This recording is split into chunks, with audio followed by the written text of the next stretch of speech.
नमस्कार, news for nation देख रहे हैं आप। मैं हूं रश्मि श्रीवास्तव आपके साथ। बिहार में बढ़ती अपराधी घटनाओं के बीच अब आम तो आम, खास भी सुरक्षित नहीं है। बड़ी खबर हम आपको बिहार से बता रहे हैं, जहां डिप्टी सीएम सम्राट चौधरी को जान से मारने की धमकी दी गई है।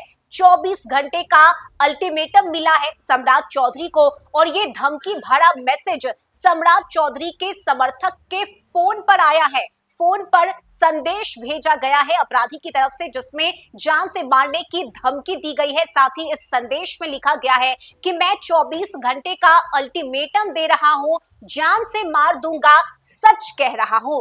बिहार में लगातार क्राइम का ग्राफ बढ़ रहा है। न सिर्फ रात के अंधेरे में बल्कि दिन के उजाले में भी अपराधी घटनाओं को अंजाम दे रहे हैं। कहीं लूटपाट तो कहीं डकैती जैसी बड़ी घटनाओं को अंजाम दिया जा रहा है, और राजधानी पटना इस वक्त क्राइम कैपिटल बन चुका है। ऐसे में देखिए, सम्राट चौधरी को ये धमकी भरा मैसेज भेजा गया है, और सम्राट चौधरी कोई पहले नेता नहीं है। इससे पहले पूर्णिया से निर्दलीय सांसद पप्पू यादव, केंद्रीय मंत्री चिराग पासवान, और अब इस लिस्ट में सम्राट चौधरी का नाम भी शामिल हो गया है। आपको याद होगा कि इससे पहले उपेंद्र कुशवाहा को भी धमकी दी गई थी। लॉरेंस बिश्नोई गैंग ने उपेंद्र कुशवाहा को जान से मारने की धमकी दी, जिसके बाद उपेंद्र कुशवाहा थाने में पहुंचे, उन्होंने शिकायत दर्ज कराई। उसके तुरंत बाद एक बार फिर से उपेंद्र कुशवाहा को, यानी कि 2 बार उपेंद्र कुशवाहा को जान से मारने की धमकी मिली। उसके बाद से पप्पू यादव, फिर चिराग पासवान, और अब सम्राट चौधरी जो कि बिहार के डिप्टी सीएम हैं,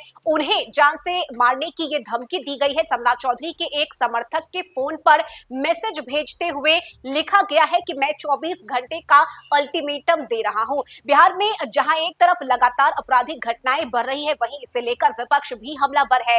बिहार में खाकी का खौफ पूरी तरह से खत्म हो चुका है, ये आरोप लगाए जा रहे हैं, और लोग भी ये डर के साए में जी रहे हैं कि वे वापस अपने काम से शाम को सुरक्षित लौटेंगे या नहीं। खासकर व्यावसायिक समुदाय में भी डर का माहौल देखने को मिल रहा है। इस बीच लगातार अब बड़े नेता को भी टारगेट किया जा रहा है। एक के बाद एक कई ऐसे बड़े नेता हैं जिन्हें अब तक बिहार में धमकी दी जा चुकी है, और अब इस लिस्ट में सम्राट चौधरी का नाम भी शुमार हो गया है। फिलहाल देखिए, इस धमकी भरे मैसेज के आने के बाद इस पर जांच की जाएगी।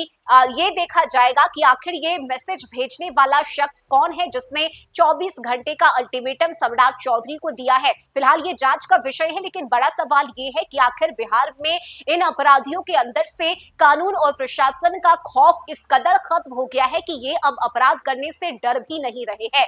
खास लोगों को, बड़े नेताओं को टारगेट किया जा रहा है इन अपराधियों की तरफ से, और ऐसे में सम्राट चौधरी को ये मैसेज आया है, जिसके बाद एक बार फिर से राजनीतिक गलियारों में हलचल तेज हो गई है।